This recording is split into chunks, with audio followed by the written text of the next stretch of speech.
All right, welcome back to Two Cousins, One Couch, a virtual gathering curated to help families think about our dynamics, to talk about what we've inherited, and to learn and heal through honest conversation, all in an effort to make room for deeper understanding.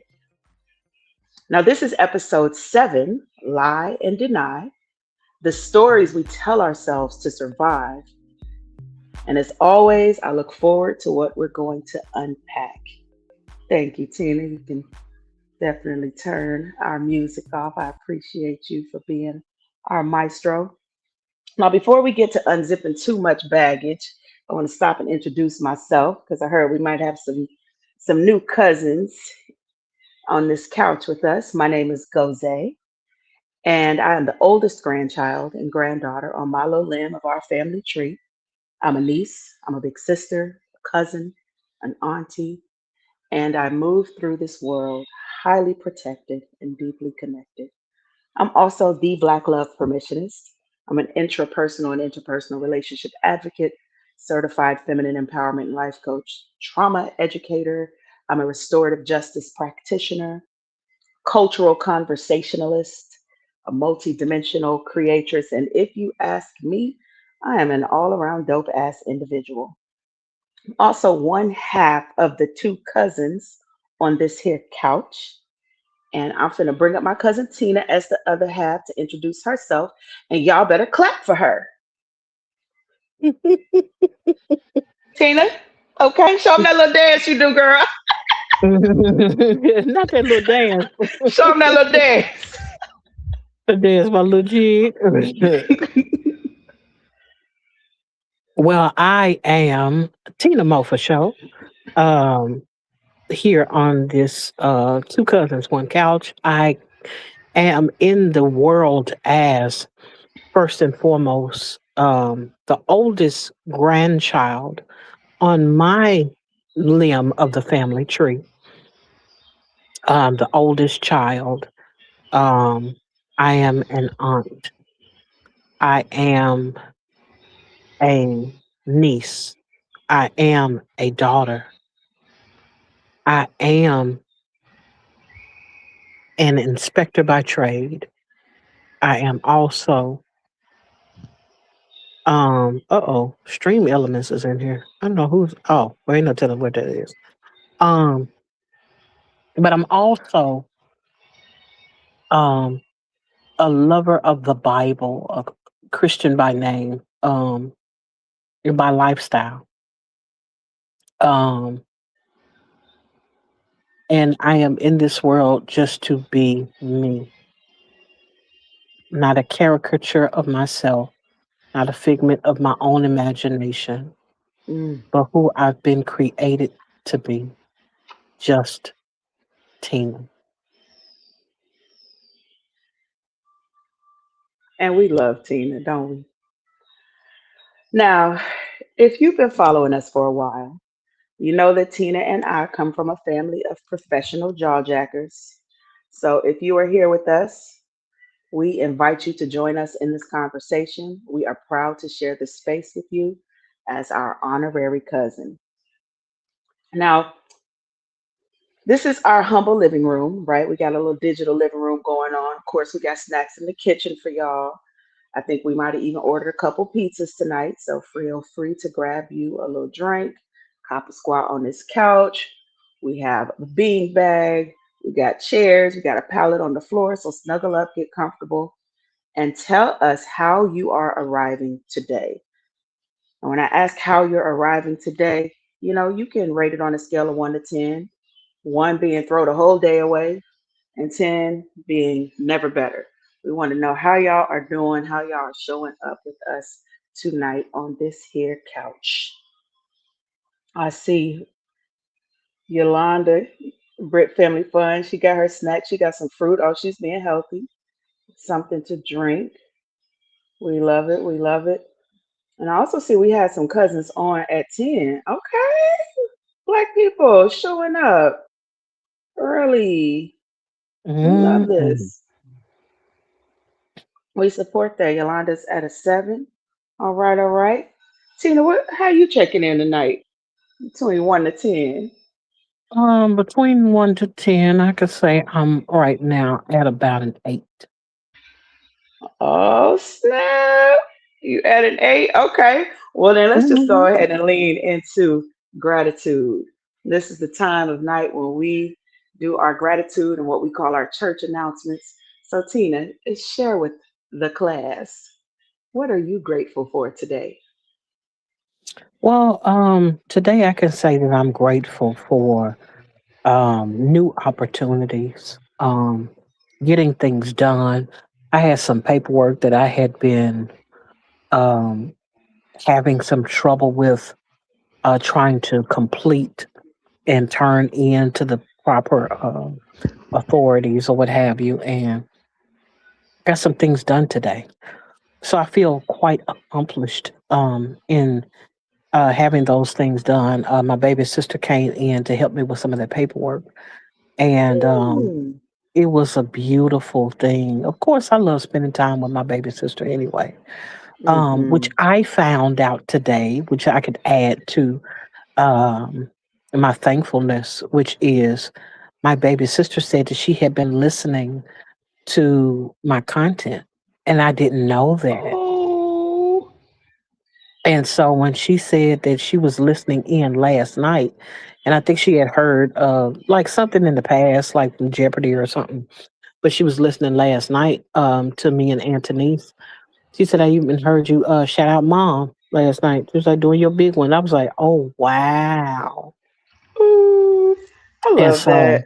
yeah, I was like, wow, I cannot believe that my baby sister is listening to me.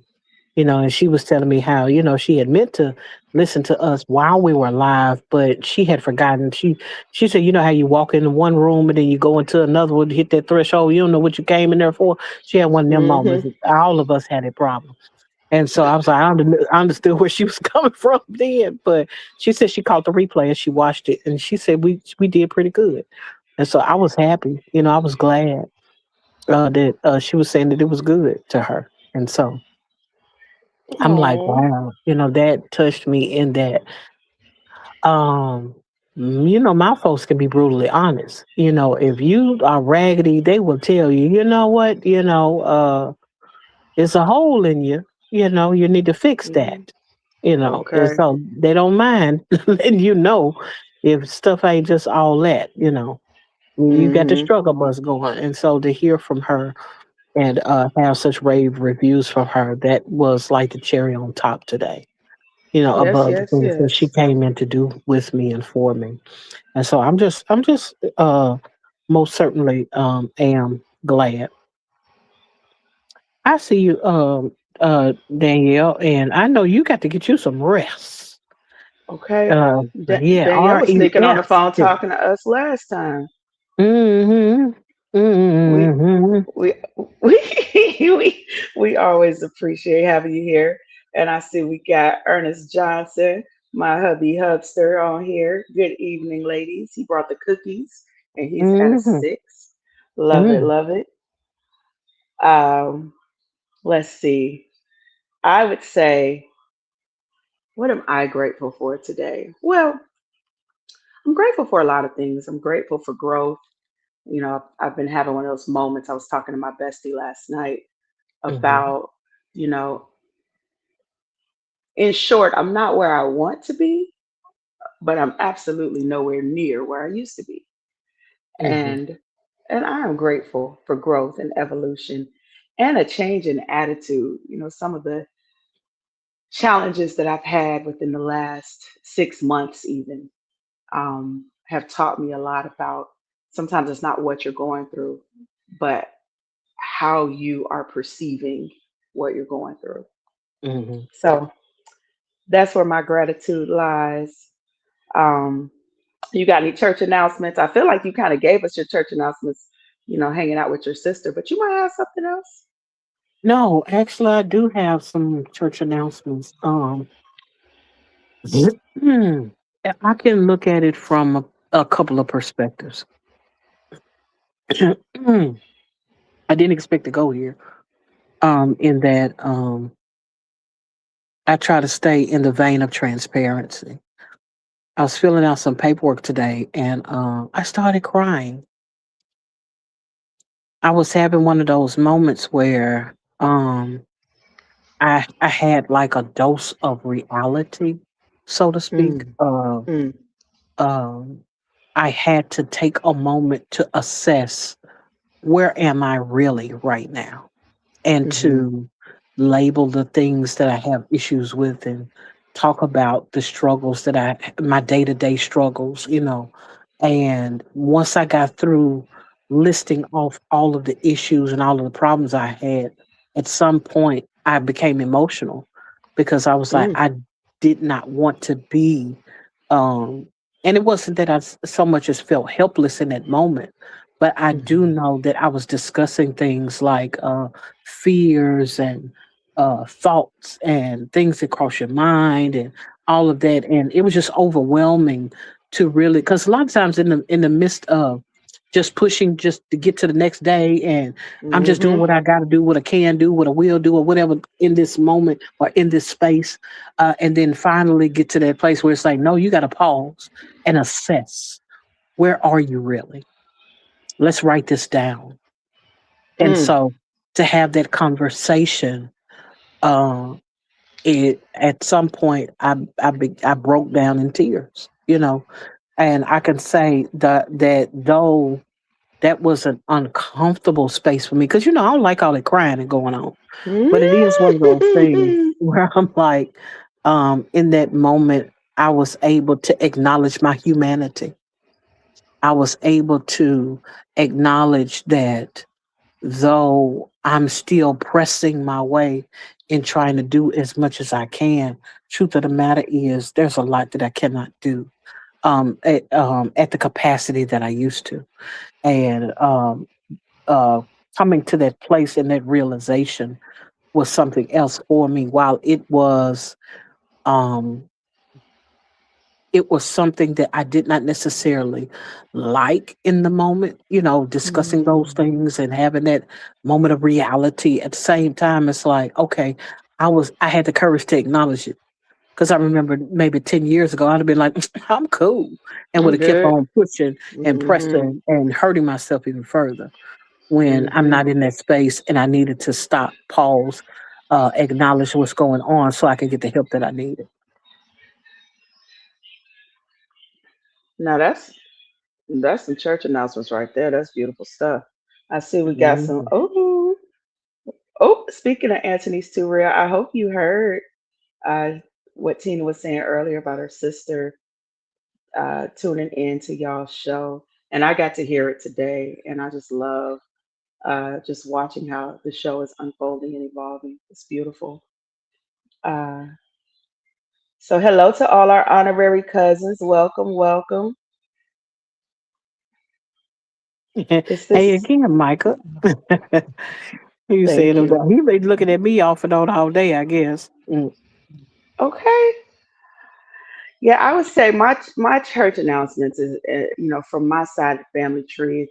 It's been kind of bittersweet because uh, my grandparents' house, my late grandparents' house, we're in the process of selling it, and so that is that's bringing up some mixed feelings because that is the house that I've always gone to my whole life for summers and Christmases and different holidays. The last uh, 6, 7 years, just been a lot of funerals. We are finally selling it, and so it just feels like this place that's just always represented family, and my connection to my dad's side of the family will no longer be ours. So on one hand, I'm grieving it. On the other hand, I'm interested to see how we're going to move together as a family because we won't Mhm, have that meeting place, which has been the hub for so many of our family connections. So that's mhm, that's my church announcements for tonight. Uh, Checking in with our honorary cousins in the chat. let us know, if you haven't already, how you coming in on a scale of one to scale of 1 to 10, 10 being never better, one being just throw the whole day away. We want to know how you're doing. Grab you some snacks, get comfortable, and also feel free to share with us. What are you grateful for? What important announcements are going on in your lives? Um, I want to make sure that I let Micah know. Micah, this is my cousin. I know you're saying co-host, but this is my actual cousin, my vein. Uh, Hi, Micah. her grandfather and my grandmother are sister and brother, and so that's how Yes, we're ma'am. cousins. Yep. Yep. Yep. We really on the family tree. We got the royalty and the loyalty inside our DNA, as Kendrick would say. Hmm. But Right. y'all are honorary cousins. We're so happy to have you here. So let's see. I guess we're gonna get on into it. Last time we came together as a family, we really dug into a conversation around voice and choice. Hmm. And I think what we're going to discuss tonight is like the perfect follow up. So Hmm. we're going into exploring the stories that we tell ourselves in order to survive. We're examining how, maybe denial and self protection can show up in families. We're going to be talking about the relationship between image and identity. And, the whole point of this conversation, we're not here to point the finger, call nobody no liar, nothing crazy like that. We just want to invite some reflection. We're not here to blame anybody or badmouth anyone's families, but you know, we like to talk about these kinds of things. So the first thing I was thinking about, Tina, um, well, first of all, this conversation was Tina's idea. You want to talk Hey, about, did you yeah? give did you give the thankful part? Because I heard the church announcements. You hear my gratitude? No, you had no gratitude. I absolutely had gratitude. You Now, did? what were you doing when I was being grateful? First I of all, don't know. I might have been putting. I was talking about my spiritual growth and evolution. Oh I was yeah, I talking remember about that being part. grateful for how far I have come and You my are so attitude right. change. Yeah, My bad. exactly. Yeah, See, now we're you're going to right. start this whole thing off with a whole argument. Look at I this. stand corrected.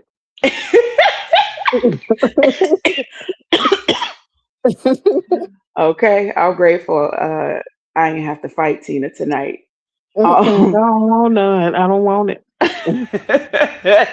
Ah, okay. So I was thinking maybe you could tell us, what was on your mind when you were coming up with this topic. I know it was in the middle of one of our conversations. Oftentimes that's how our show topics come up. We'll be talking about something and one of us will go, ding. Hmm. Lie and deny the things that we tell ourselves to survive. It's one of those things that came up because I still have this wrestling with oh wow. Won't be doing that, but I wonder where they are. Whose channel is he on? We got a troll. Oh, how cute. Hmm. Okay, little trolly troll. Let's get you up out of here. This is not one of our cousins. I'm trying to find him, but he's somewhere. I don't know where he is though. I don't know where Yeah, this man is. it finna get booted right up out of here. I know that. As soon as I find him, because I can't find where he is. That's crazy. Well, yeah, well, he's somewhere. Count your Yeah, but days, troll. count your days. Count your days. I know, right? This is something else. Oh, but anyway, I'll find him when I find him. But it's one of those things that I consider as it pertains to the fact that when it comes to Sandra, we got two trolls in here back to back. Two trolls and two cousins. Yeah, That's you just crazy got work. famous. Did you just get famous, cuz? Huh? I, I think I'm getting trolled off of your fame, cuz. T Oh, that's Brown, funny. long time, long time. How you been? I am doing well. If I might say so, I am well and shall be well. Or it Period. is well and it shall be well. So glad. Trolls be gone. That's what T Brown said. Okay. T Brown, Mm. welcome to Two Cousins, One Couch. You are our honorary cuz. We appreciate you. Thanks for passing through. Grab your little snack out the kitchen on your way. Ooh, child. Did we get rid of them?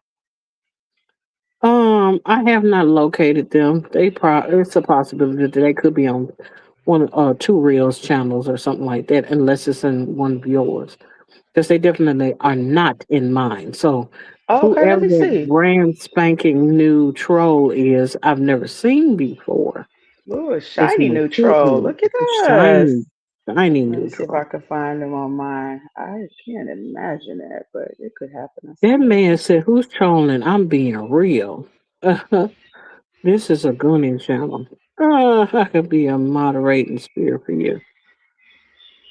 Oh, that is Oops, she hilarious. said they are on my channel. Okay, let me go find them. Oh, Who is your child. channel? I assume she's talking about me. Oh, it's my channel. Oh, it's Oh your well, channel too? she's modding on my channel, so she most Oh, if she she got got you. them, she got them. Oh, Yeah. security. Cool. Okay, I see. As you were Appreciate that. saying, cuz. Most certainly. This is what I'm talking about. Yolanda in the house. Mm-hmm. But back to what I was saying about lie and deny. Um, we learned how to lie from somewhere, and I think I've touched on that a couple of times throughout the past 12 months about how we have all this messaging that tells us rather than be open and honest, forthcoming, and transparent, just lie. Just lie till our soul's content. Just lie until don't nobody know what the heck we talking about. Just lie. And a lot of times it's about trying to survive a moment. It's about trying to survive a um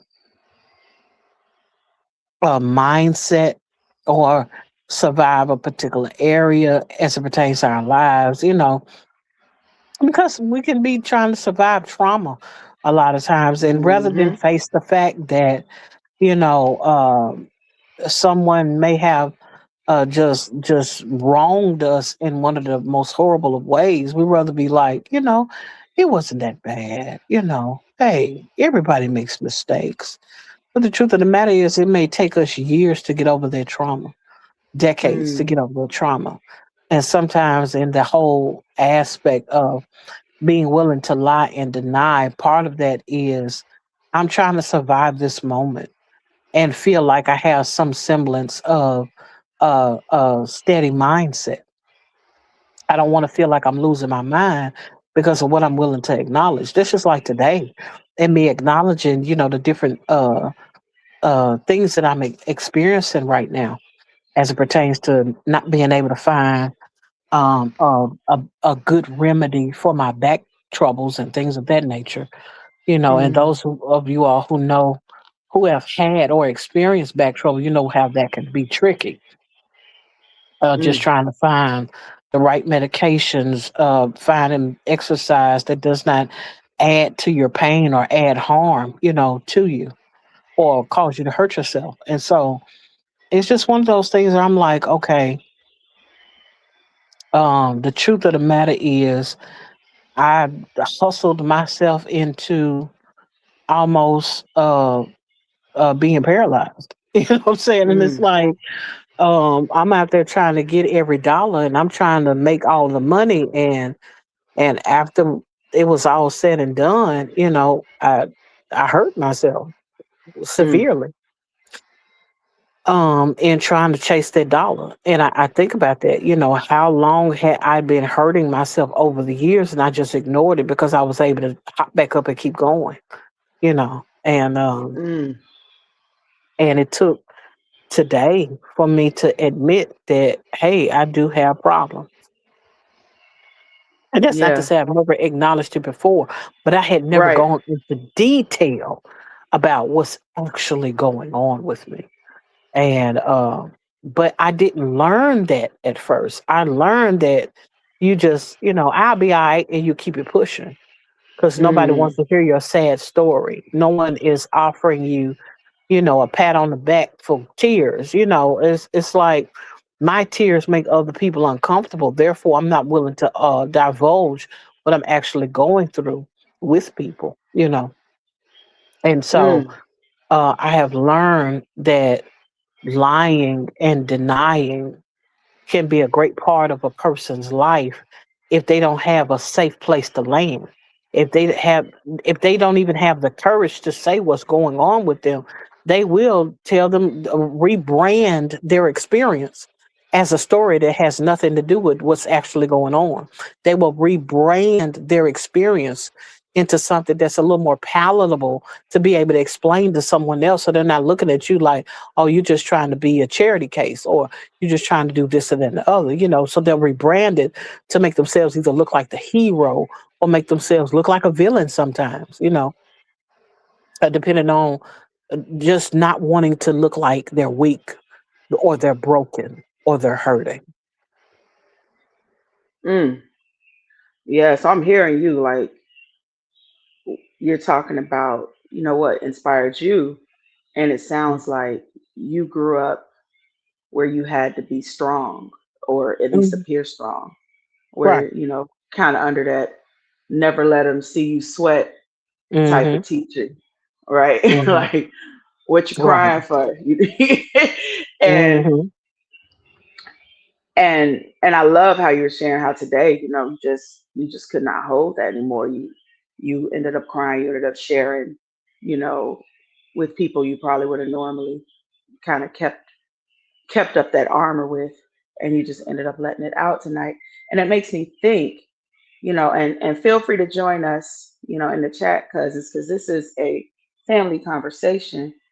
What are some stories that we learned early that helped us cope? Of course, I'm coming from the same bloodline as Tina, different branch of the family tree, but I absolutely was raised to believe that crying was weakness. I was raised to believe that talking too much about your feelings was a problem. And I've Hmm. always been a really, really expressive person. Hmm. Uh, I got called all kinds of names for it. As a child, I was very sensitive, still am. I will cry at the drop of a hat. You can ask Tina. It's just kind of how I'm built. And growing up in a family, and we have a lot of military people in our family too. Hmm. And I often tell people I was not raised like a girl. I was raised like a soldier. And so Right. there's often this pressure that is put on you to keep marching, no matter what is going on. And so, I would say, listening to me and Tina, when I think about the question, what are some stories we learned early on that helped us cope? I learned early in life that my feelings did not matter. Hmm. That is a story that has uh, gone through a good chunk of my life with me. Oh, Antonice, yes, cousin Antonice said too emotional. I've been there for sure. Let's see. Uh-oh. Yeah, they're back. I can't That's really all. read this other one. Uh, can you? Which one? Are This we? one? Oh, it's them people. Are we? Okay, Yeah, it's the we're not. troll again. That's nothing to Hmm. read. That's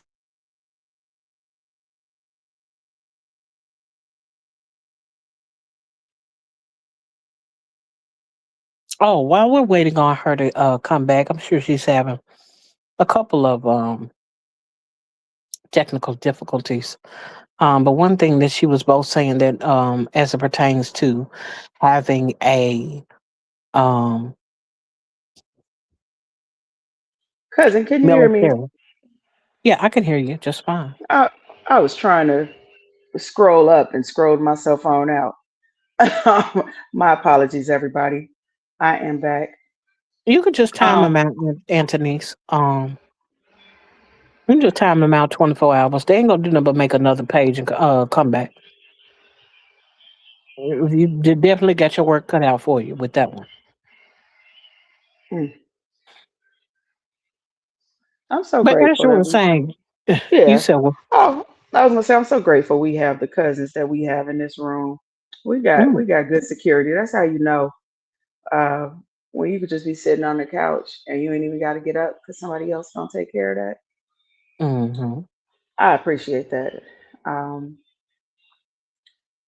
but yeah, I saw Anthony say too sensitive, but now I can't see it anymore. So I don't know if I've lost access to the chat. But I was thinking about something, and Tina, tell me what you think about this. I'm just gonna ask the question straight out, and then we'll kind of you talk said about it. too emotional. There she go, right there. Oh, too emotional. There it goes. Thank you hmm for finding it. Um, cause who would you say taught you how to lie? Mm. I learned by proxy Mm-hmm. of my sister, the sister that's right under me. We're a year and a half apart, and I saw how she was treated for being Mm. too emotional or described as too emotional. Yep. And she would cry, and that was always, her cries were always looked at as being offensive, you know, Mm-hmm. um, Mm-hmm. were looked at as if,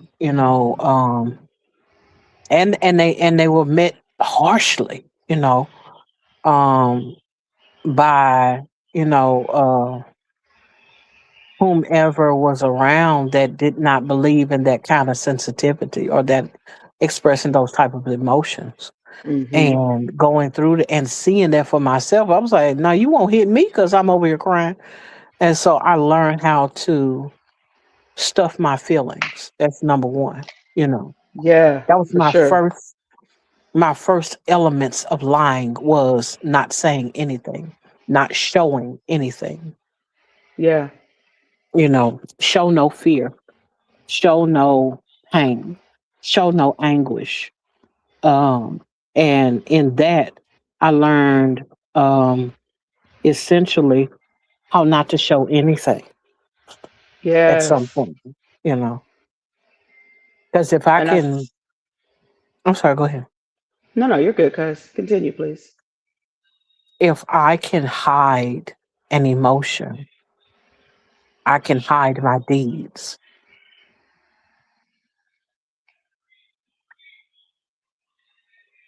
Yeah, that's felt. That's felt. I see Yolanda saying she's been told she was too emotional as well. hmm Yeah.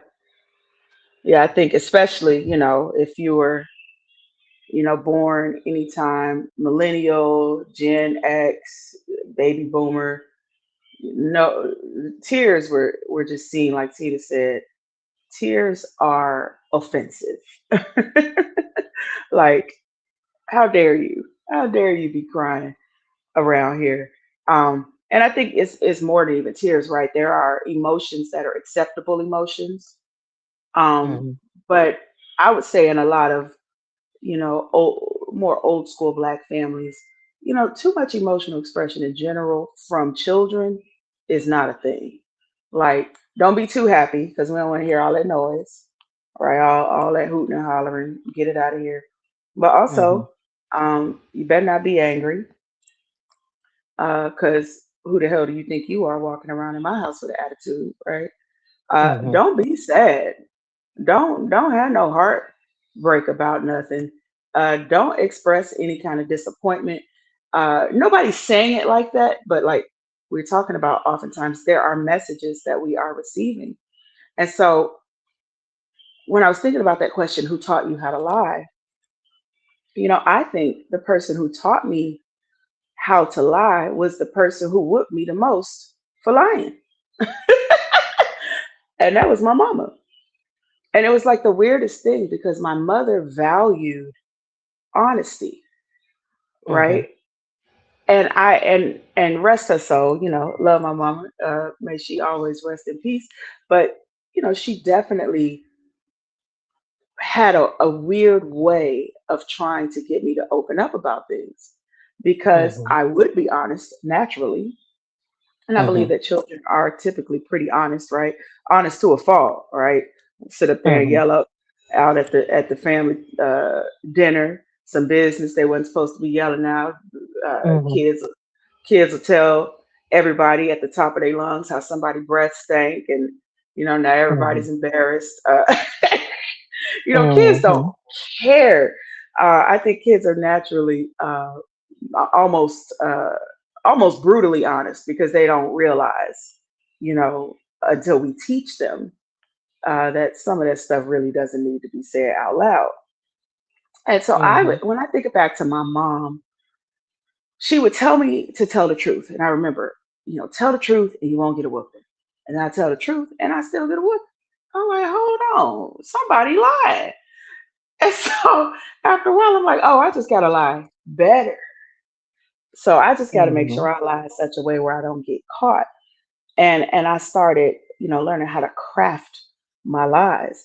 And I think oftentimes unintentionally, uh, parents, grandparents, teachers, right? They teach children to lie when they're Mm-hmm. tone policing us, right? And they're telling kids, to fix your face, watch your tone, forcing you to comply, um, forcing you to do things that maybe you don't want to do, Mm-hmm. because oftentimes, and you could tell me what you think about this, Tina, I find a lot of Black parents, especially the older school Black parents, they're doing a lot of this to protect their image Yes. because they don't want to be seen as a person that has, a misbehaving child, a child who's not, showing up to represent the family brand. It's Trollerson all up in here tonight. Yes, indeed. Oh, Yolanda said, absolutely got a whooping regardless. Yeah, kids have Mm-hmm. no filter at all. Yep. If you cried, told to get over it. Mm-hmm. Absolutely. And we're just going to skip on over that gremlin who showed up in the chat. So, anyway, what are your thoughts, dear cousin? Um, Would you there say that was a sometimes the adults policeman. teach the kids? Yeah, yeah, you're taught to lie. I know that at some point, if you go back in history, there was for preservation. Yes, yes, for sure. Respect. And Yes. I have to take it back that far mainly because a Yeah, lot of times people don't understand the history of why people do the things that they do. Um, absolutely.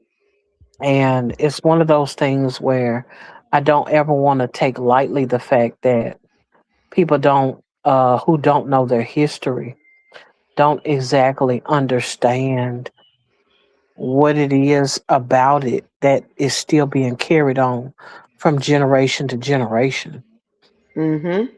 and how much of their trauma is passed on mainly because people do not understand things that Yep. are operating from generation to generation and what it presents itself as well. Because if it's one thing that I come to understand, it's the fact that you making us look bad initially Yep. started with a thing of, if one person does it, everyone gets in trouble.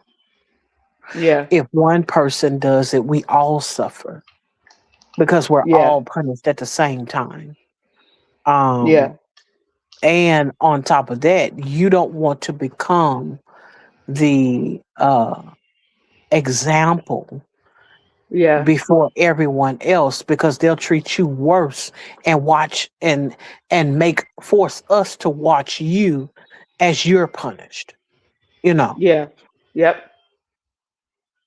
And Yep. so, yeah, there's no telling what all went through the minds of fathers who had to watch their children go through things and watch their wives go through things. And so everyone had a unified front of, hey, you don't do these types of things in front of other people. Yeah. And that's for your safety. And it ended up translating into, don't be going nowhere embarrassing me. You Yep. know, you're gonna Yep. make me look bad. Um, because there were certain standards that were embedded because that was the way that you're supposed to carry yourself. Yep. And those presuppositions passed down from generation to generation, each one maybe becoming weaker as it pertains to the original idea, gets watered down, and now you're just doing things just because somebody said do it, without taking into consideration how much has changed and how much no longer affects you in that way, where you have to continue carrying on those particular cycles of Yep. what would be considered normalcy. Because at the end of the day, if the person becomes the authority figure in that home, they feel like how I look matters. Whether it's how I look matters to my society, to my Mhm. neighbors, to my environment, Mhm.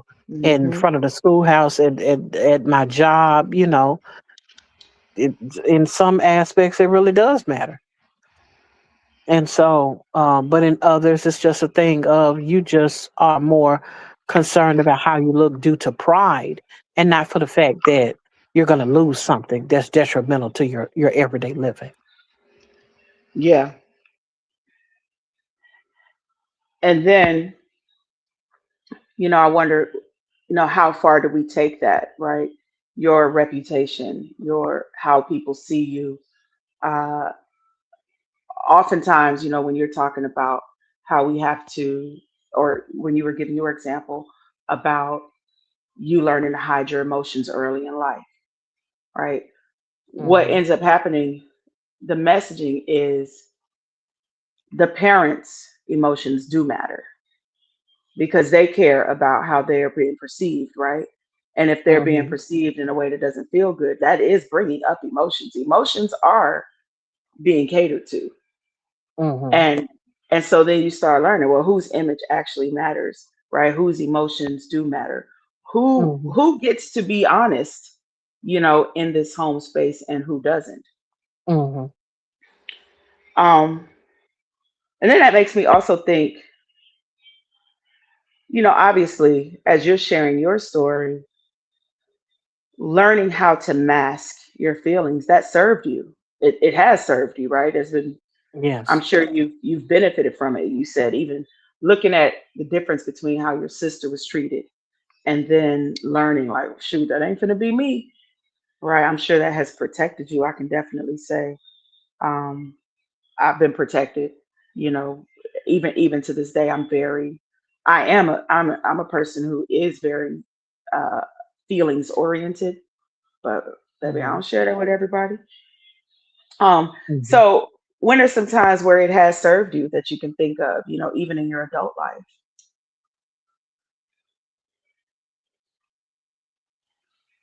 Um, Knowing how to speak, when to speak, has gotten me, has kept me alive. If I'm just honest, Hmm. I've had situations where um bravery counted, where I was Tell able me to more. stand up to someone who was in the Mm. process of trying to take from me, Hmm. with a weapon aimed at me. Mm. And it was in that moment where I knew how to say what I needed to say in that moment. And of course I attribute a lot of that to God's grace, and Yeah. that what I said wasn't triggering to them. You know, Yeah. what I said wasn't the thing that pushed them right over the edge and caused them to do something to me in that moment. But it was that calm demeanor, but willingness to say no, that allowed me to escape what could have been a worse situation. Hmm. And I remember, being in situations where I couldn't say anything. I had to know when to shut all the way up and not um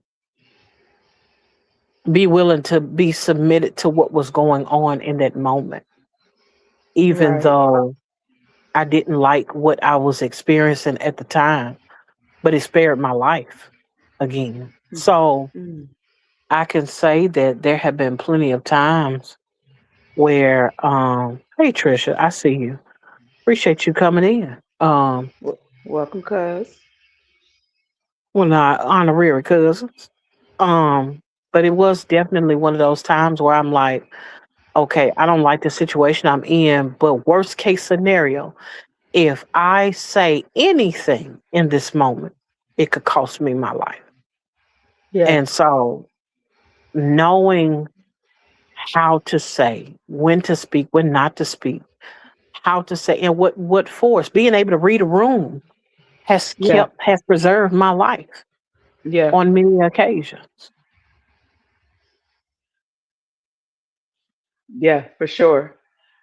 And I can think of many situations, even in my own life, where learning how to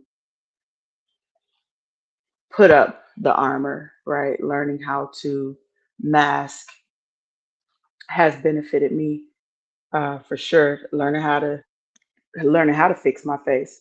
But now let's talk about, because we know that obviously when we learn these survival tactics when we're little, right? There's a reason. There's a benefit. We're not going to act like every time we have lied or presented ourselves uh, differently than what was actually going on, that it was always something bad happening. Sometimes it really is survival. Sometimes it really is, like you said, a matter of life and death. Or I don't know if I'm allowed to use that word on YouTube. Life and the afterlife. Yeah. um, but when did you notice that this survival tactic was costing you? Um, a few years ago, Hmm. maybe about what's this, 2026, maybe about 8 years ago. What was Um, happening? 7 or 8 years ago, maybe. I had a situation where I had a supervisor who was stressing me the heck out. And prior to me meeting her, I was not on any blood pressure medications. I didn't have any issues with anxiety. Oh, Um, wow. I didn't have any trepidation about going to work. I went through a whole lot, um, and was stressed out for several years, because of what was going on. And it was a thing of not being able to defend myself, the way my type of defending myself, because I know some people, you could just go off on them and you'll have a good day. I'm not one of them people. I'm going to preserve my energy to do something, not to talk. If I'm talking to Mm, you, it's because you related to me. If I'm talking to you, mm, it's because I know you really well. When you somebody outside of that sphere, it can go down. mm, And so I was experiencing one of those moments of I don't want to lose my employment, but I don't want this person to keep treating me the way that they're treating me. And because they had the position that they had, there was nothing that I could do about it. mm, And so really had to pray about it, to be honest. mm. I think it's really, whew, I think it's really something that you touched on, right? The Mhm. ways Mhm. that learning how to live those little lies, right? And and Mhm. if you've been carrying a story since you were a kid, and maybe the story is, as quite a few of us have talked about, emotions. Nobody cares about my emotions, right? Let's say that's your story, and you're walking Mhm. through life. Nobody cares about my emotions. I'm not allowed to share what I feel because nobody cares, right? I'm too emotional anyway, so let me cut it off. And you start Mhm. lying to yourself and telling yourself, I'm good. I'm cool. I'm cool. I'm good. No, I'm fine. Oh, it's all good. And each time you minimize, each time you downplay what you're feeling, what you're going through, there is a cost, right? Yes, Mhm. we have discussed that there are benefits, right? It can protect you. It can be a matter of survival. But then you hit something that I think happens to a lot of us, you know, and I really see a lot of it in the workplace. I know I Mhm. certainly have, because I have definitely had quite an experience in many workplaces where, and jobs are so funny, right? They love to say, "Oh, we're all a family here," and they love to sell themselves as being different from other companies, and you know, Mhm. it'd be a bunch of malarkey because you get in there and, like you said, you didn't have any high blood pressure, you did not have any anxiety. Mhm. They handed you that along with your little check. And I know that check was not enough to cover all of that drama that you were going Still through ain't in there. enough. No. It's never enough. Mm-mm. It's never enough. And so oftentimes what's happening is those lies, they're chipping away at us. And the more we do it, and the more we get used to living that lie and suppressing our emotions and and just living this life where we are repressed, we end up paying for it with our health. Because Mhm. the body ain't gonna go for those. Like, you can lie all day, and the body's like, "Oh, I'm still sick though. I'm still stressed. I know you told everybody you were cool, and I know on the outside you kept your face straight, and maybe you even learned how to control your breathing, but Mhm. you're not good." No. And I've Far from it. seen, right, I've seen so many of us, and when I say us, I'm being very specific, about Black people, where we are the best people on earth at performing calm. We know how to perform calm. Oh, hold on. We got some cousins coming up in here. Mhm. Well, let's Elevate acknowledge our me to cousins. you, who we know is me two times. We're so glad that you decided to hang out with us tonight. Greetings. We want to just acknowledge you as one of our honorary cousins in the two cousins, one Yes. couch space. Hey, hey, Um, hey. make yourself at home.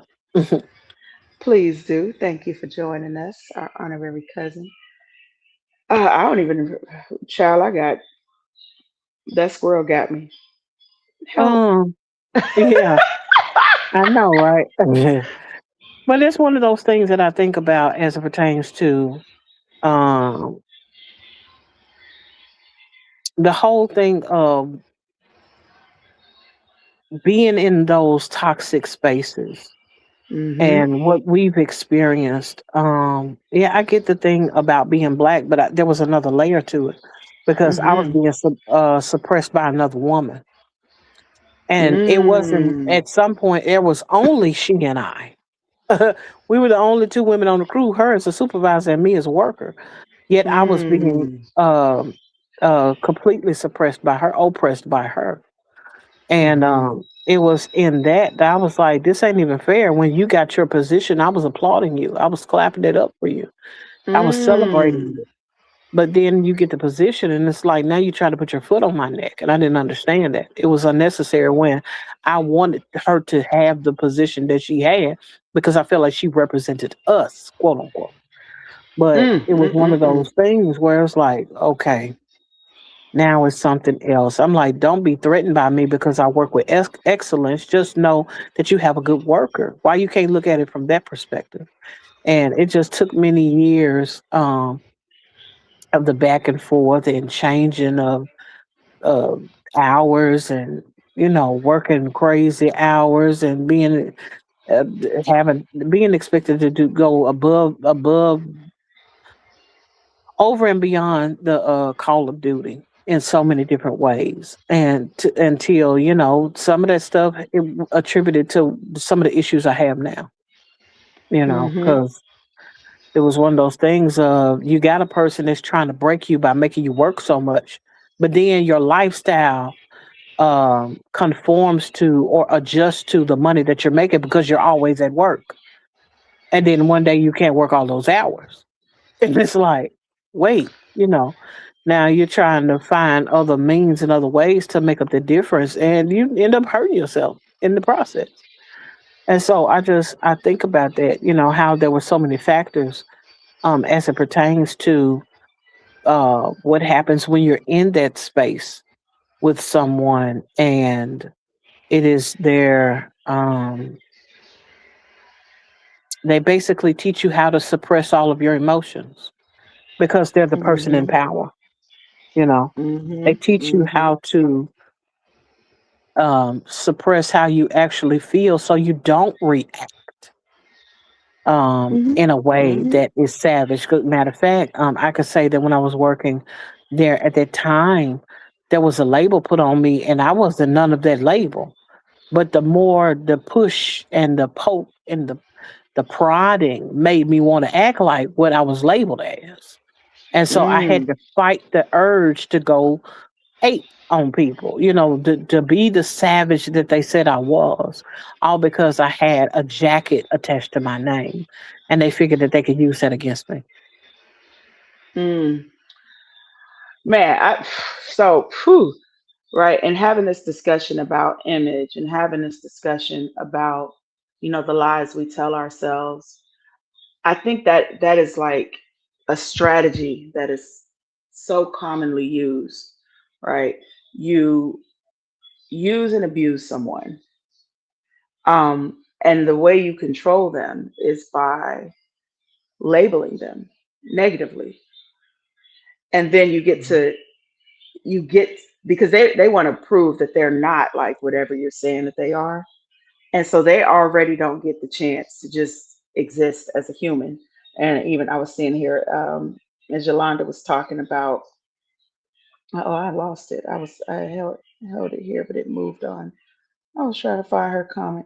That eventually leads to an emotional breakdown when you suppress your feelings. I think a Mhm. lot of times, jobs especially, right?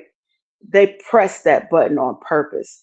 They have it down to a science how to lean on people, and then when they finally crash out, it's like, see, we knew that's how you were, and it's like, Mhm. no, that's called a human being who's had enough. They're fed up. They have a reason to be angry. They have a reason, to take up for themselves. And it's definitely given that throw the rock and hide your hand kind of energy. I can't stand it. Mhm. I I just wanted to see. make sure that I acknowledge Out the Pit is with us tonight. I see you in the chat. I did try to make sure that I waved or at least give my salutations in the chatments. But we appreciate your presence here tonight. I just wanted to add you as one of our honorary cousins in the space. We ask that you make yourself at home. We appreciate you hanging out with us tonight. Hello, out the pit, our honorary cousin. And we're just discussing the lies we tell ourselves and image and identity and all these things that come up. But yeah, I've Hmm. seen it. I've definitely seen it happen a lot in jobs where, again, you're being pressured to be someone you're not. And sometimes you're even getting pushed into a corner, uh, Hmm. to be another version of you that you're not, right?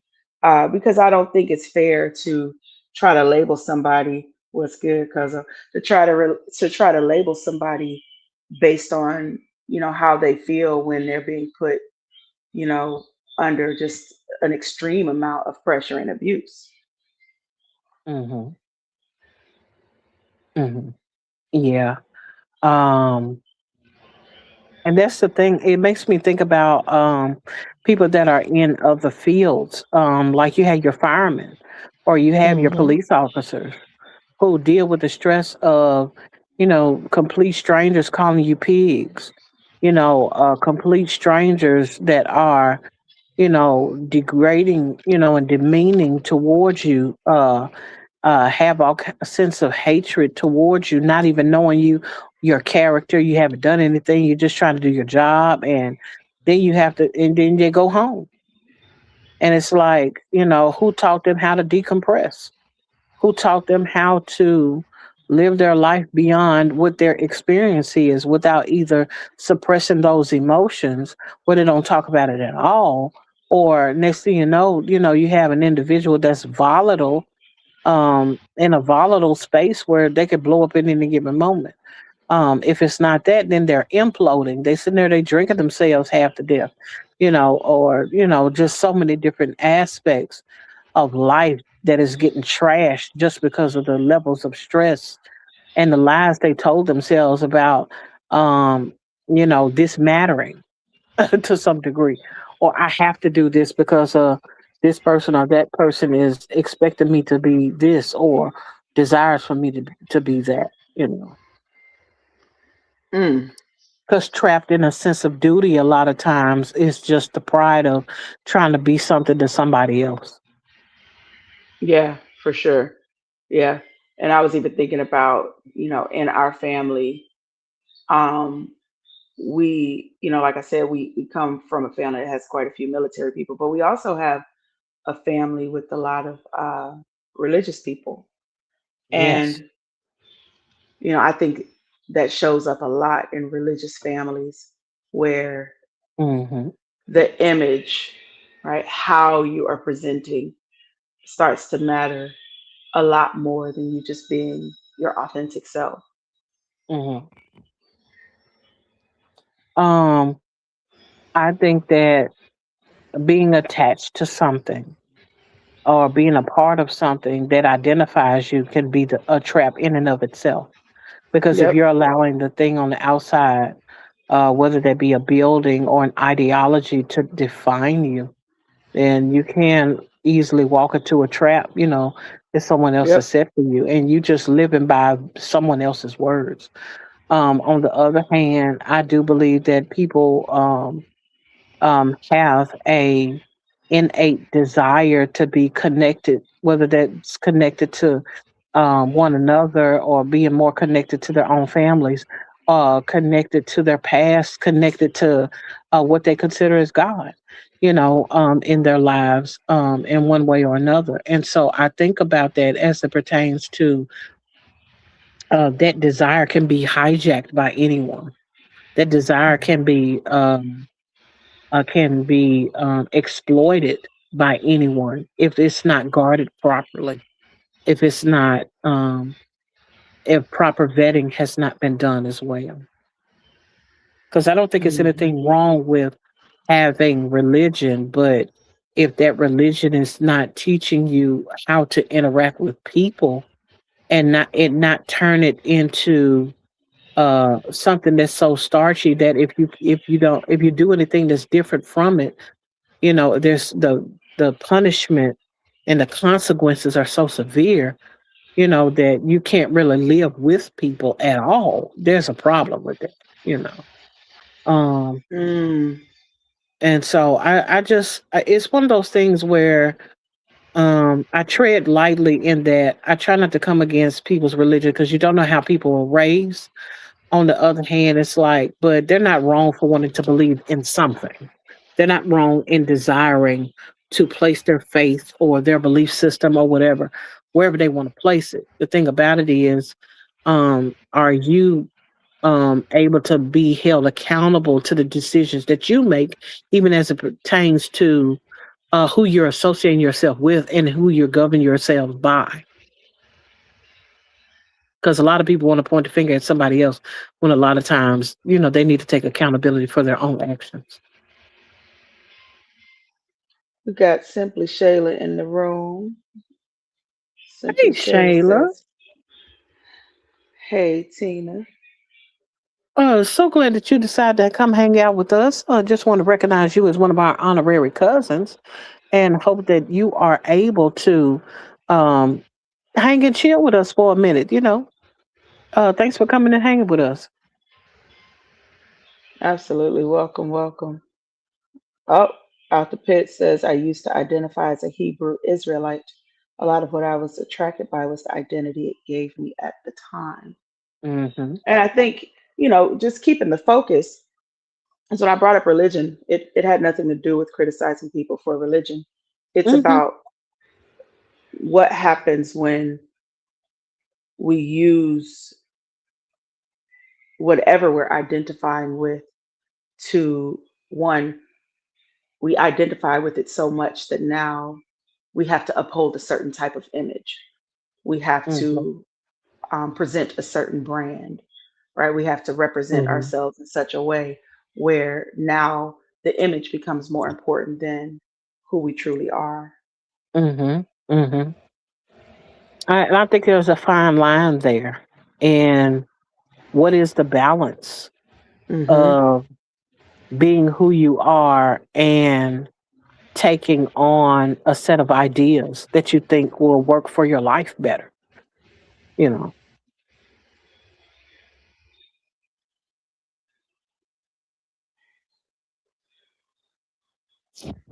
Is you okay? I have really enjoyed this. I'm looking at the comments, and then hold on. I think I saw something else. Out the Pit said religion can be a great tool. Simply Shayla said, thank you. I'll be counting down the time to midnight. Then it'll be my birthday. Oh, snap. Well, you Central Standard Time, 'cause if you still counting to 12 o'clock, you on the same time Uh, I'm on. okay. We got to make sure we stop at midnight and celebrate her birthday. Out the Pit Ooh, says, yeah, facts. I found identity, but kind of lost authenticity. Yeah. yeah. 'Cause Mm-hmm. I think that happens with a lot of people, right? Mm-hmm. Whatever the thing is, Tina brought up sometimes police officers, but whatever it is, right? You're a parent, you're a police officer, you're involved in some sort of religion, whatever that thing is that you are identifying super strongly with, you know, at what point does the image become more important than the truth? At what point Mm-hmm. does what you're presenting mean more to you than who you actually are? I Mm-hmm. think, those are important questions. So I hear where you're coming from, cause. Mm-hmm. Yeah, because I think it's a thing about taking inventory. Are you Hmm. still being you? Are you still you? I understand the becoming process. I understand the whole thing of, oh, I need to learn what I can and cannot take on as it pertains to a thing. My whole thing is don't go in lying to yourself. Hmm. Don't become Hmm. something that you're not, that's not authentically you. Um, and I get the whole thing of, if I wasn't, if I've never done karate or if I've never done taekwondo or, whatever that may have come across or what have you. And I'm not expecting to go out here and act like I'm a black belt and I'm just getting started. I haven't mastered things yet. If I'm just getting started, I got me a good white belt. That's it, and trying to work my way up to a brown belt or something. But I haven't made it to the black belt. And so in that, I take into consideration that some people present themselves like they have a black belt in something they only have a yellow belt in. They are just beginning in something. And so they want to look like they're experts, but they don't have the pedigree behind the thing that they're trying to present. And I think it's one of those things, faking it till you make it is not always the way to go. You're just lying to yourself. I love fake it till you make it. I mean, I love that you brought that point up, right?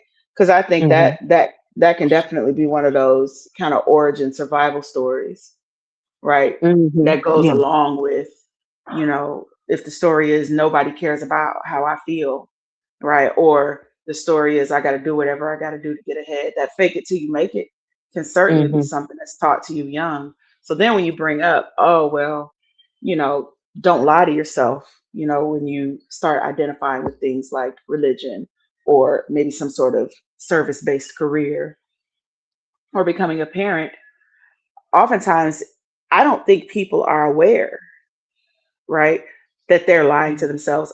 I don't even know if a lot of people even, especially in the kind of society that we've come up in, I don't know if a lot of people even have the awareness of what's happening inside of them Hmm. to even be able to, notice. if they're lying to themselves, if they're just getting pulled into something, if they are not being who they truly are. Because if you've been hiding from who you are your whole life, lying to yourself about what you feel, telling yourself you good when you're not, man, you're not even trained to tap into your own intuition. You're not even trained to have any sort of discernment around the decisions that you're making. I think one of the biggest misnomers is even as adults, you forget to ask questions Yep, because you're taught not to question authority. You're taught to do as I say, not as I do. You're taught do what I tell you to do. You know, um, and you're taught you go to school, you do what the teacher tell you to do. You go to the store. Don't be embarrassing me in the store. Just do what I tell you to do. And you get that messaging when you're younger to the point where you forget that you actually have a voice and you have a mind that goes outside of, because you were inquisitive as a kid. You had yep, questions about things. There is always some question that a kid has, but what they don't have all the time is an avenue in which to discuss those things. Um, yep, and so, but growing up, not being able to discuss things is what kind of makes people, causes people to be entrapped in that whole thing of, oh, I shouldn't say nothing. I don't want to rock the boat, and things of that nature. When in fact, no, the fact that this question has popped into your mind means that you need an answer, because that answer may navigate you in the space where you need to be and not just where you landed. yep. And I see we got Um, another cousin in the chat. hmm Anywhere, anytime, JD is in the building. I appreciate you. Just want to acknowledge you as one of our honorary cousins. We appreciate you in the space tonight. Hola, cuz out the pit says, I believe you're taught not to ask questions. I would agree. I was thinking that as you were sharing. hmm Then as you grow, you have the same questions, but you've become more afraid of the answers. Yeah, mm Yeah, because yeah, for it's sure. in some ways the answers will shake up our metron. It will shake up our foundational principles in some way, especially if it's been built on someone else. What happens when you have to look your parent in the face and notice that they're not perfect? Yep. What does that actually do to you? When I remember one day I had this, and I mean, you can laugh if you want to. Don't make me no difference. I remember at some point in time that I had this thing. But this lady said I'm about to doze off. Oh, I'm she's gonna done just her allow you to best. play. I Thank you just for finished hanging with this us, one thing. Anthony's. By all means, get you some rest. We the late night crew. Um, Please. yes, indeed. But what I can say is, I remember when I was younger, and I had this weird thing about believing everything that I was told. If adults said it, I believed it. Open Oh. and shut case, and was very, very green because of that. I remember growing up one day thinking that we were delivered from the stork down the chimney. Now, I don't know where this story came from. I don't know if it was a combination between something my mama said, something I read in the Bible, and something, I don't know.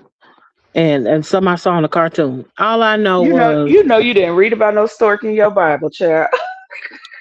child, now I ain't finished telling you the story though. I thought that we was Okay. delivered by a stork, and I thought my mama was a virgin like Mary. Oh. She had never known a man. But I knew I had a daddy. Didn't put two and two together. Then one day, I remember thinking to myself, hey, we didn't come down no chimney. Hey,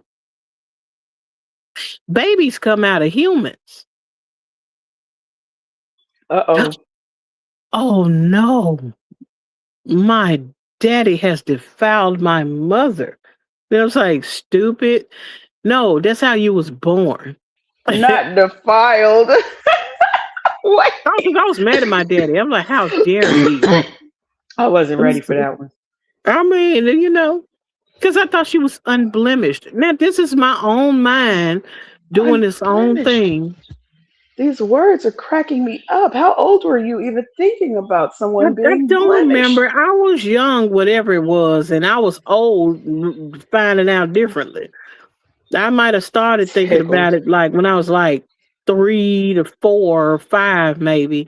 But I didn't stop thinking that until I was like maybe 8, 9, or 10 or something like that. So I think a good 5 years I was out here slow as a box of rocks. But, you know, I found out differently. I was like, I can't believe it. Mm, mm, mm, mm, mm. That's funny. I was thinking about,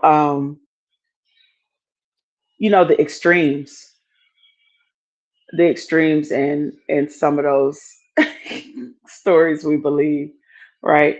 Like on one hand, we're talking about when you minimize, it's not that bad. I've been through worse. It's okay. Sometimes we make mountains out of the molehills too, and that's a Hmm. lie, right? I can't trust nobody, or this idea that all of a certain type of person is bad, whatever bad means to you. Um, Hmm. and so we can find ourselves either acting like everything's cool when it's not, or we can find ourselves, just walking around, with this big chip on our shoulders that the world is out to get us, and Hmm. everybody's in cahoots. Hmm. There's always a disaster waiting for us around the corner. Um, Hmm. I've seen that show up uh, as well. I think that's when I think about a lot of adults. I think that's where a lot of us walk around with that anxiety, right? Because we're kind of vacillating between suppressing our emotions, right? Telling ourselves stuff ain't that bad, but then having this heightened sense of something terrible is going to happen, right? At the same time, Hmm. feeling like we have to be hyper vigilant because you just never know.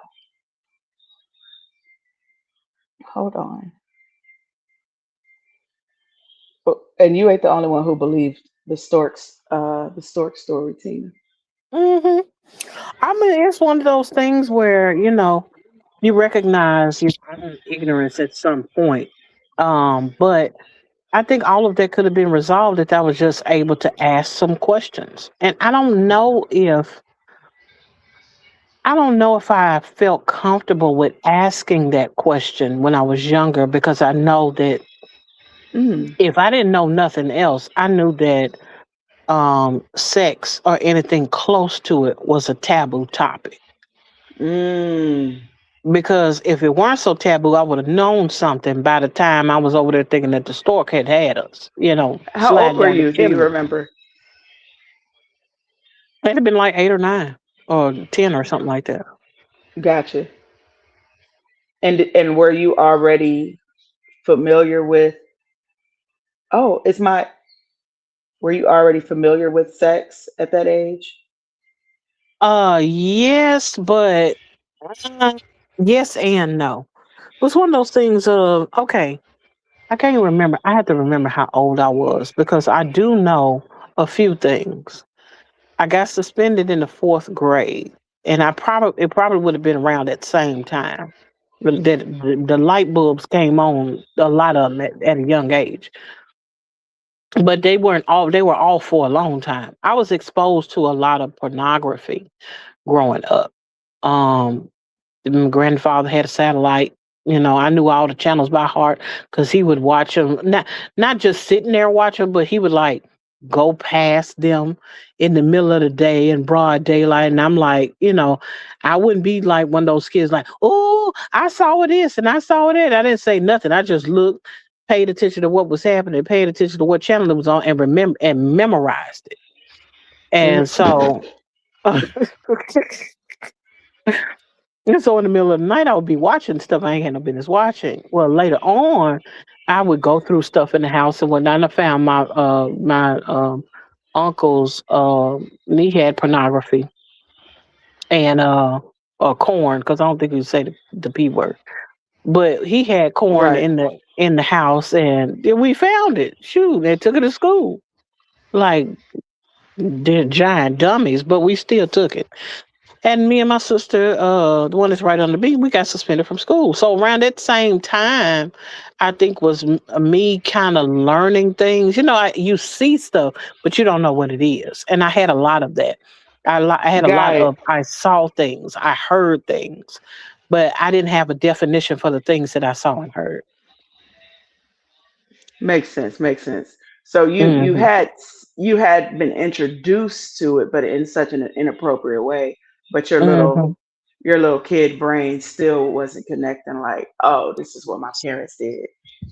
Right. Had no idea. Yeah, I get that.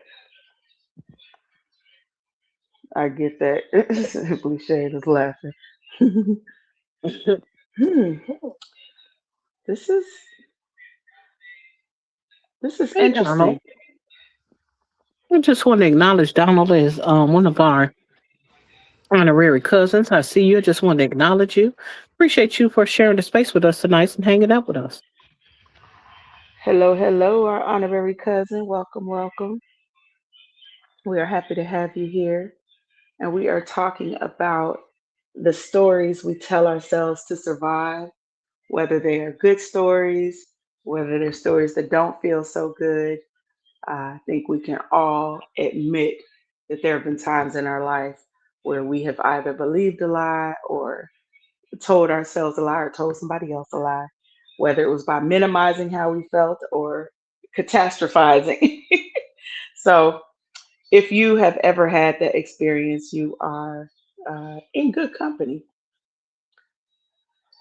Okay, well, let's talk about this because I've been thinking about this idea of forgiveness.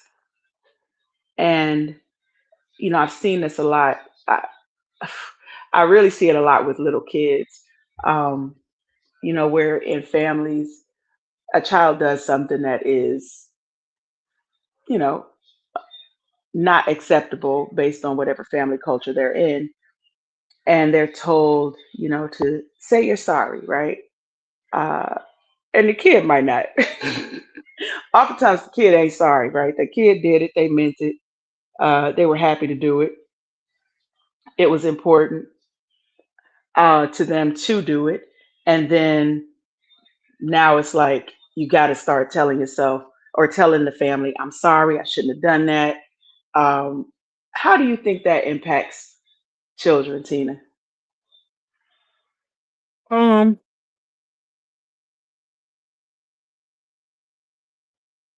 I don't think the kids have proper outlets, to be honest, to be able to discuss things in a way that would not, number one, shatter who they are as children, but can inform them properly without being um, perverse or crude or cruel in nature. Um, I think that one of the biggest things is teaching kids how to be themselves. It's so hard because, as much as a person would want their child to go in a particular way, it does not necessarily mean um it does not necessarily mean that we always have the best um idea about where children should go, how they should learn, what they Yeah, can and cannot handle, and things of that nature. And I think it's just about having an open line of a communication with yeah, children, you know. yeah. And that's tough, right? Because I feel like this entire conversation is talking about a certain balance, right? Because on one hand, you do want to teach children to take accountability for themselves, just like you were saying Hmm. when we were talking about religion, right?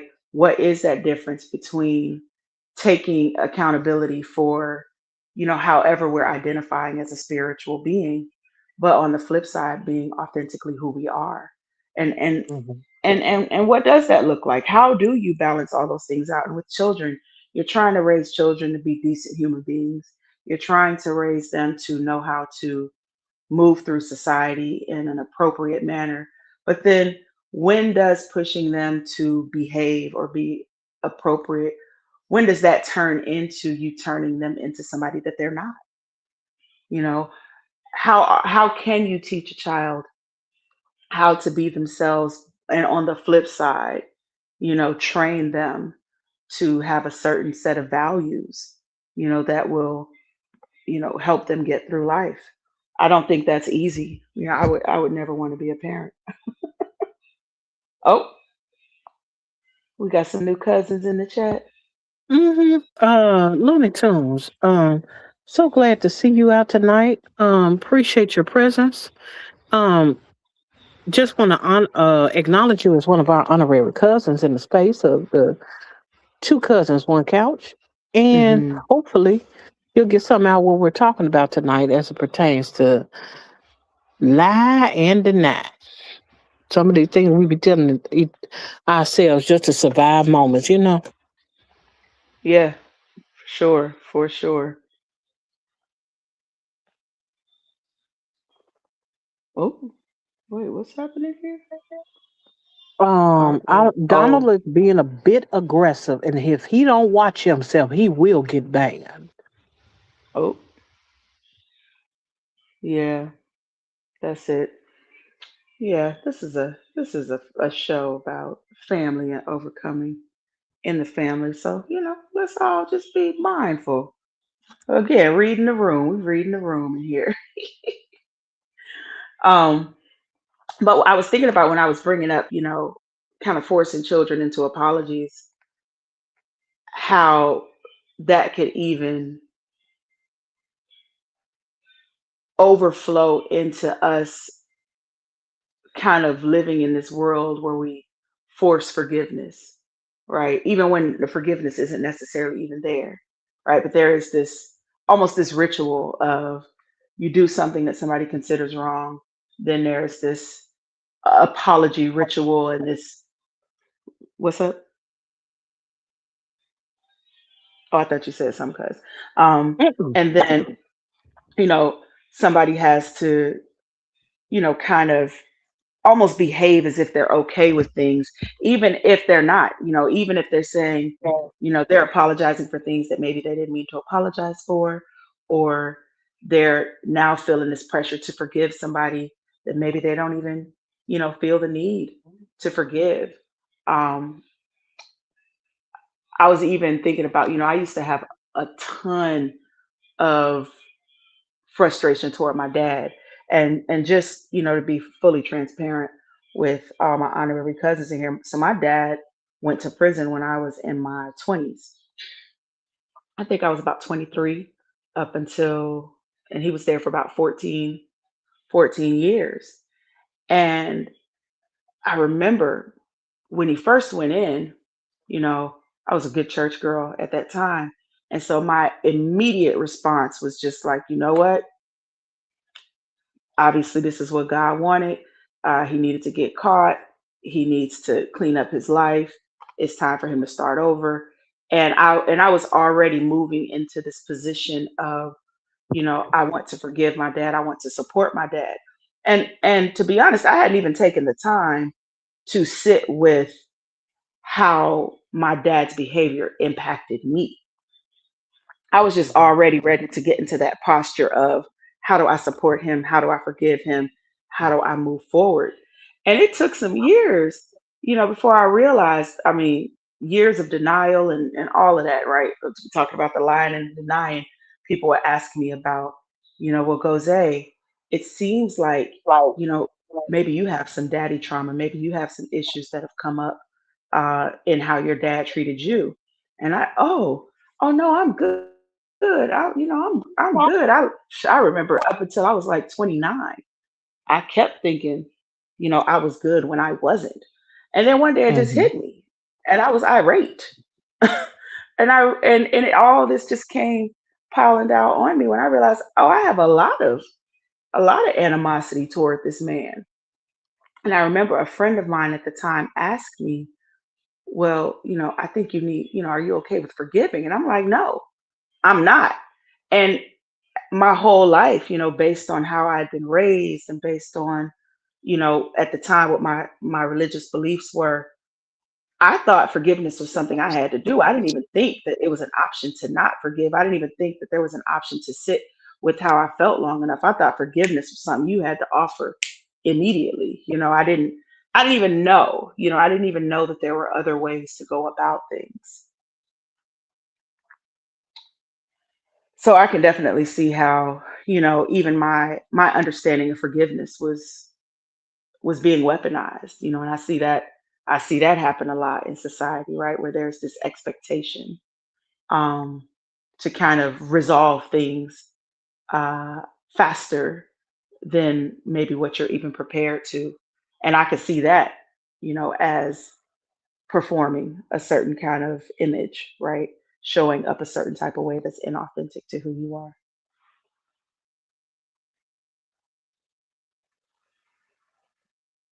Oh, Donald has been dealt with.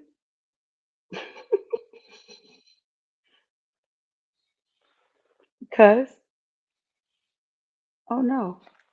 My bad. I had to hit the mute button and didn't recognize. You hit the mute button and stayed muted. Uh huh. Because Welcome I was back. like, oh yes, he been dealt with the quickness. Good for him. Man, it's been one of those nights. People just been getting kicked up out of here. Yes, we got Goonville, USA around here. Apparently. Okay. Well, I think, because I don't know if you had anything else you wanted to share on tonight's topic. Um,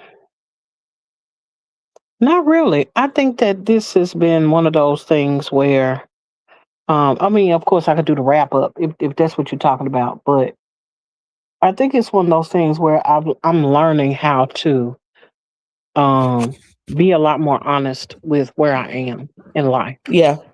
with who I am as well.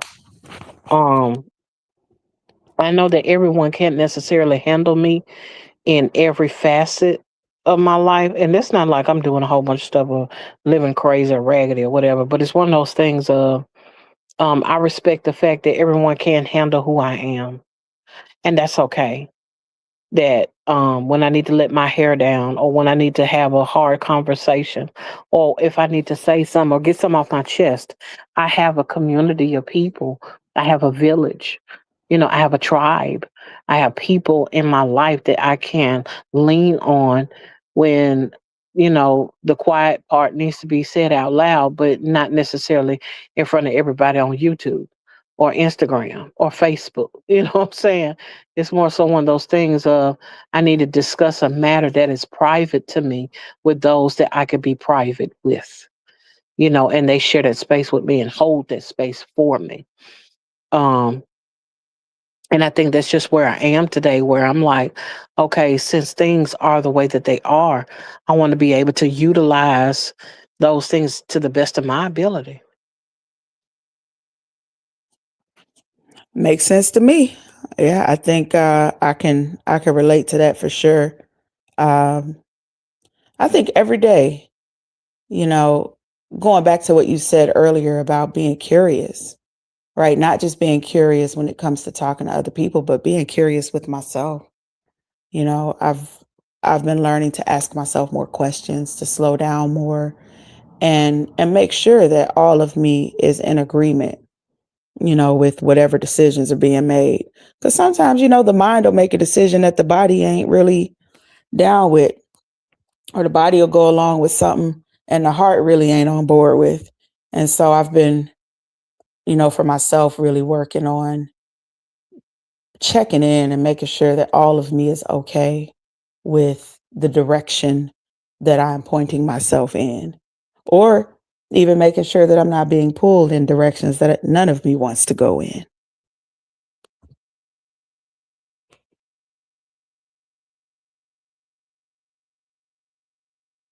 Oh wow.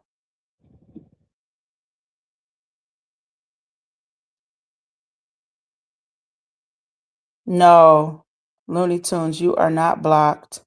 Thank you for speaking to everybody. We had a troll in the room that had to get put out, and that caused a bit of a stir.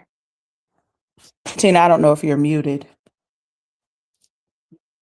No, I shouldn't be. Can you hear me? Now I can. Oh no, I was uh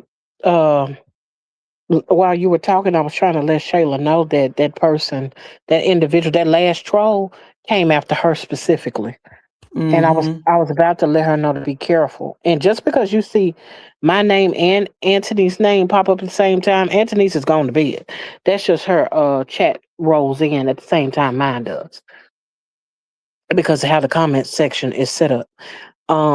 But yeah, she and I think that my it's my StreamYard. Not StreamYard, whatever this thing is, Stream Elements that's blocking my own comments.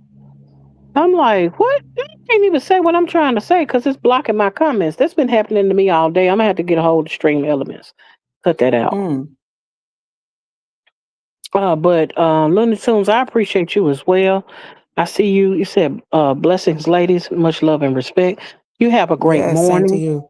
I know you're about to get out of here, but and I appreciate you for stopping by. Thanks, honorary cousin. Thank you, thank you. And then we have to wish our honorary cousin Simply Shayla a happy birthday. Oh, I got to put. Let me get my singing voice. Mm. Me, me, Hold on, I ain't ready me. yet. We gonna have to sing Happy a Melio song. birthday. I'm sorry. You gave me the key now. Now I'm about to sing. A Oh, happy yes, ma'am. birthday to you. Happy birthday to you. Happy birthday, dear Shayla. Happy birthday to you. Yay! Yay! Got me out here singing. Yep, I'm we gonna have to got we got erase some this birthday live cake in because the kitchen. I can't let nobody hear me sing like that. Girl, I don't even got it on me, so I'm glad you had it. Oh, Oh, well, oh, we it's appreciate official. Wait having a you. minute, Shirley, did you just turn 18? Didn't you? Was it 18 or 17? I think she just turned. She just got grown. Oh, just got grown. Yeah. Mhm. That remind me of something I saw on what you call it? Boy, that tickled me so bad. They were singing, "She's a woman, she's a woman, and she's a woman." That was tickling me so bad. They were singing to some little girl who had the change of life, and they were singing to her, and it tickled me. Oh, Well, cause I feel like we did it. It's done. We done celebrated Shayla's birthday. We done talked about lies and image and all those good things. You want to go ahead and close us out? absolutely. Just as I had stated before, I just want to encourage you guys, gals, ladies and gents, and everything in between and outside, because I don't want to leave anybody out. Those of you all who have come to a place in your life where you realize that you don't want to continue to live your life in a way that denies your experiences, that denies who you are and how you think to this day, that denies who you are as a person, your beliefs, your core beliefs, beyond what society tells you. beyond what you've been told, sometimes even by your own parents. But at some point, we always want to come to a place where we're willing to tell the truth, not just a my truth thing, but tell the truth. Be willing to face your circumstances, face the situations that you've experienced, and be willing to look at it with a fresh pair of eyes, not judgmental, not pointing the finger, but just to let it be. Let it be what it is and recognize it for what it is. If it was good, it was good. If it was bad, it was bad. If it was right, it was right. If it was wrong, then it was wrong. But then you can move on from there. You don't have to stay there. You don't have to pitch your tent there or build a house or a monument to it. But what you can say is, I'm willing to move forward now that I have acknowledged my past, now that I have acknowledged who I used to be, now that I have acknowledged what I was taught. Now I can move forward in wisdom. I can move forward in knowledge. I can move forward in understanding. And I can move forward in truth. And that's all I got, cuz. That's all we got. And thank you all again for joining us for our 7th episode of Two Cousins, One Couch. Lie and deny the stories we tell ourselves to survive. We appreciate every last one of you who showed up and spent quality time with us tonight. And you all have a wonderful night. And go to sleep, lay our fat heads down, because some of y'all sneaking on the phone hanging out with us. I know, right? Bye.